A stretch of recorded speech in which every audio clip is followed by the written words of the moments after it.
নমস্কার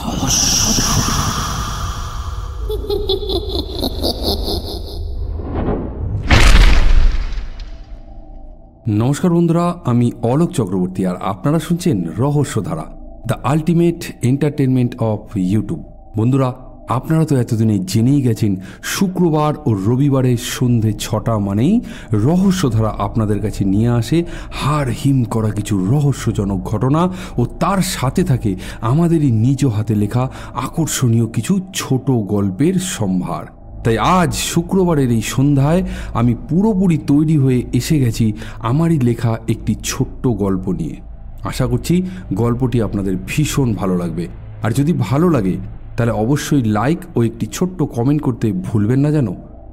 ও আরেকটি কথা বলি, যদি চ্যানেলে নতুন এসে থাকেন তাহলে রহস্যধারা চ্যানেলটিকে সাবস্ক্রাইব করে আমাদের সঙ্গে সহযোগিতার হাত বাড়িয়ে দেবেন। তো চলুন তাহলে আর কথা না বাড়িয়ে সরাসরি গল্পটা শুরু করা যাক।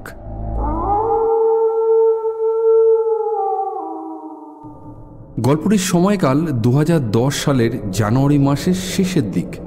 গল্পটির পটভূমি দীঘার সমুদ্রের পার ও তার আশেপাশের ঝাউবন।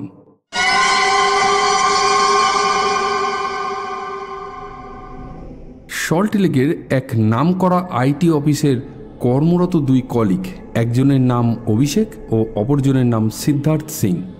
দুজনেই ওই নির্দিষ্ট সংস্থায় প্রায় 3 বছর ধরে কর্মরত এবং দীর্ঘদিন একই জায়গায় কর্মরত হওয়ার সুবাদে দুজনের মধ্যে দারুণ একটা বন্ধুত্ব সম্পর্ক গড়ে ওঠে।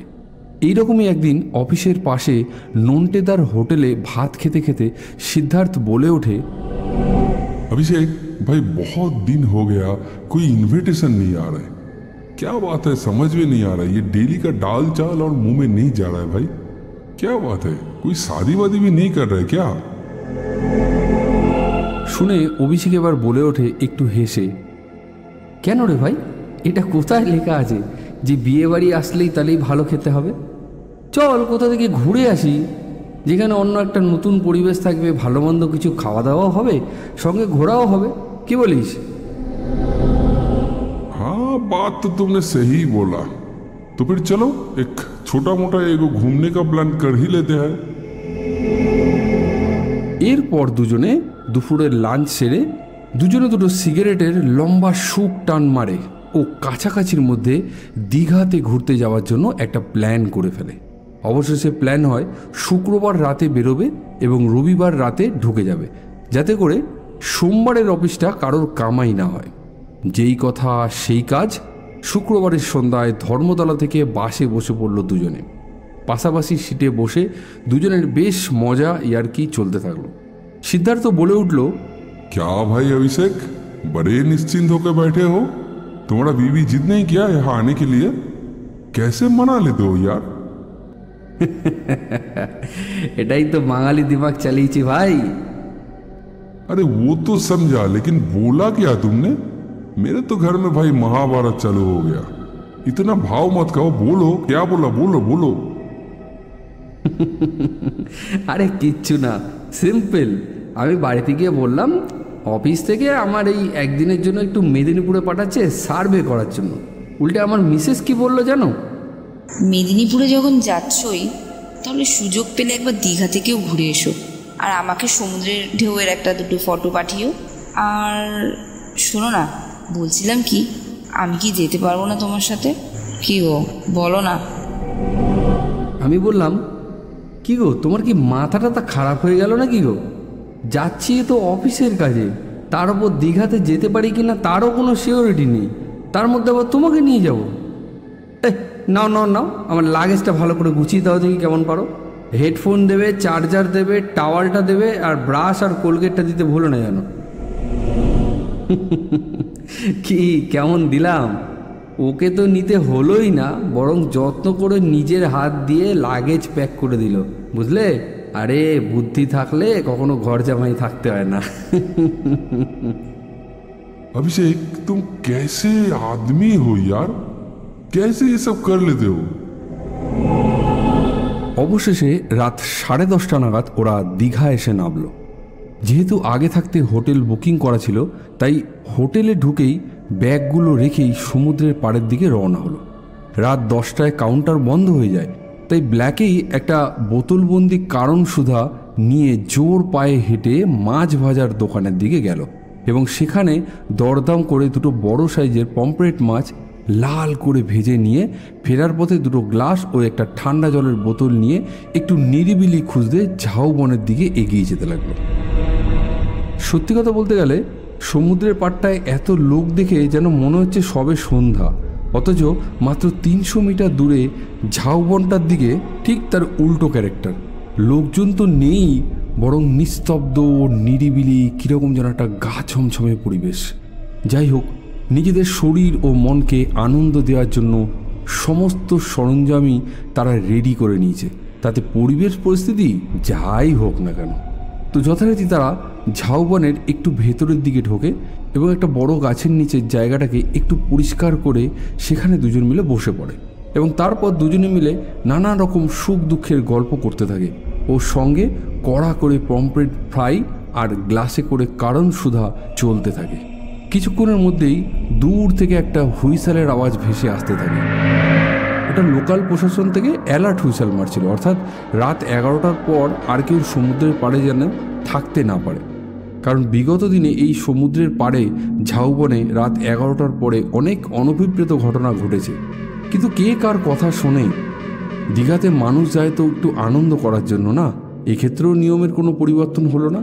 অ্যালার্ট হুইসেল বাজতেই থাকলো, কিন্তু অপরদিকে অভিষেক ও সিদ্ধার্থ তাদের জলসা চালিয়েই যেতে লাগলেন। কিন্তু তখনও পর্যন্ত তারা জানে না যে একটু পরেই তাদের জন্য কি ভয়ঙ্কর একটা ঘটনা ঘটতে চলেছে।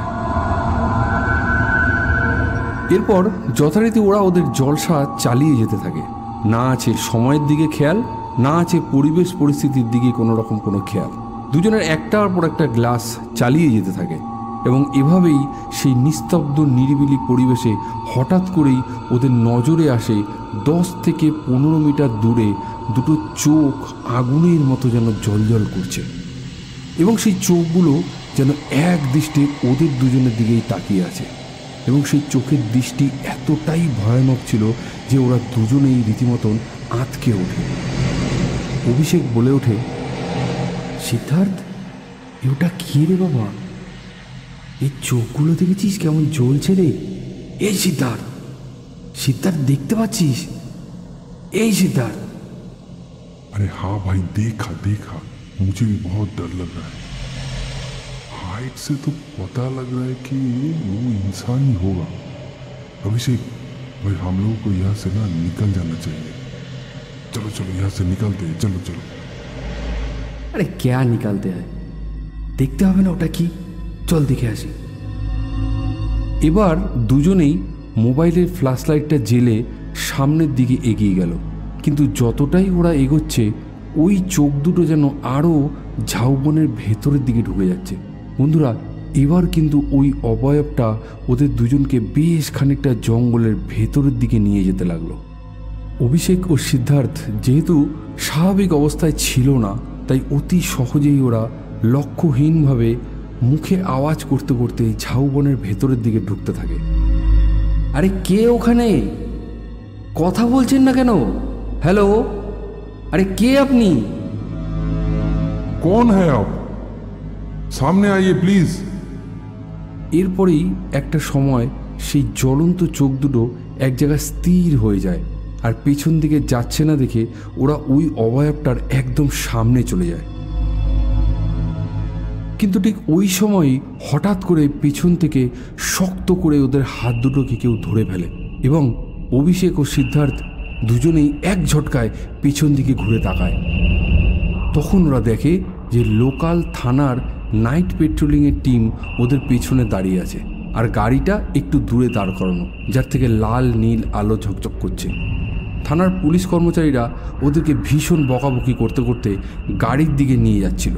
কিন্তু এরই মাঝে ফেরত যাওয়ার পথে অভিষেক ও সিদ্ধার্থ একটা অদ্ভুত জিনিস লক্ষ্য করে, আর সেটা ছিল এই রকম। बाप रे बाप, कितना बड़ा बिल्ली है रे, वो भी पूरा काला। अभिषेक, उसका आग देख, कैसे आग की तरह जल रहा है, बिल्कुल साला पहले की तरह ना। ঠিক করে দেখ, বিড়াল কখনো এত বড় হয়? দেখে তো একটা অন্য কিছু মনে হচ্ছে রে। দেখ দেখ দেখ, আমরা যে মাছগুলো ফেলে গেছিলাম ওগুলোকে খাচ্ছে, দেখ। শালা রে, কত বড় বিড়াল রে, যে কোনো মানুষ দেখে ভয় পেয়ে যাবে।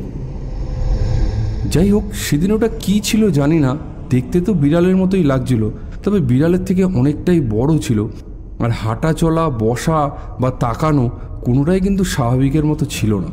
যাই হোক, প্রশাসনের তরফ থেকে অনেক বকাবকি করে একটা ছোট্ট ফাইন কেটে তারপর রাতটা কিন্তু আমাদের থানাতেই কাটাতে হয়। পরের দিন সকালে অফিসারদের একটু রিকোয়েস্ট করে একটু চাটা খাইয়ে ওরা ওখান থেকে বেরিয়ে পড়ে। কিন্তু ওই যে ওদের জীবনে কালো বিড়ালের এন্ট্রি হলো, আজ পর্যন্ত কিন্তু তার কখনো এক্সিট হয়নি। অর্থাৎ মাঝে মাঝেই যখন অফিস থেকে একা রাত্রিবেলা বাড়িতে ফেরে, তখন ওই কালো বিড়ালটিকে আবারও দেখা যায়। কখনো রাত্রে জানালার কাছে সেই কালো বিড়ালটা, যদি জানালা বন্ধ করে দিই বিচ্ছিরিভাবে ডাকতে থাকে সেই কালো বিড়ালটা। এভাবেই যখন ওরা দুজনেই বিরক্ত হয়ে ওঠে, তখন দুজনে মিলে প্ল্যান করে বাতকুল্লার এক তান্ত্রিকের কাছে যাবে। এবং যথারীতি তারা বাতকুল্লার ওই তান্ত্রিকের কাছে যায়। সেখানে গিয়ে ওরা জানতে পারে যে ওটা কোনো কালো বিড়ালই নয়, ওটা একটা অতৃপ্ত আত্মা যে কালো বিড়ালের রূপ ধরতে পারে। আর ওদের কাছে আসছে শুধুমাত্র খাবার খাওয়ার জন্য। ওরা যখন মাছ মাংস খায়, ওদের যে উচ্ছিষ্টটা থাকে সেটাই ও খায়, আর ওই খাওয়ার জন্যই ও ওদের পিছন পিছন থাকতে থাকে। তবে হ্যাঁ, ওর সেরকম বিশেষ কোনো ক্ষতি করার টেন্ডেন্সি নেই বা ক্ষতি করতে পারবেও না। তবে ওকে দেখে কেউ যদি কখনো ভয় পায়, তাহলে কিন্তু ও অবশ্যই তাকে পেয়ে বসবে, এবং সেক্ষেত্রে কিন্তু সে ক্ষতি তোমাকে করলেও করতে পারে। এভাবেই সিদ্ধার্থ আর অভিষেকের বাকি জীবনটা ওই কালো বিড়ালকে সঙ্গে নিয়েই কাটতে থাকে। একটা কথা বন্ধুরা এখানে না বলে পারলাম না, আনন্দ ফুর্তি, শখ পূরণ, এন্টারটেনমেন্ট, আবহাওয়া বদল এগুলো জীবনের একটা অঙ্গ, এগুলো অবশ্যই দরকার আছে, কিন্তু everything should B A limit. কোনো কিছুই মাত্রাতিরিক্ত ভালো না। সেদিন যদি ঝাউবনে ওরা অতটা রাত্রি পর্যন্ত না থাকতো, তাহলে হয়তো ওদের বাকি জীবনটা অন্যরকমও হতে পারত।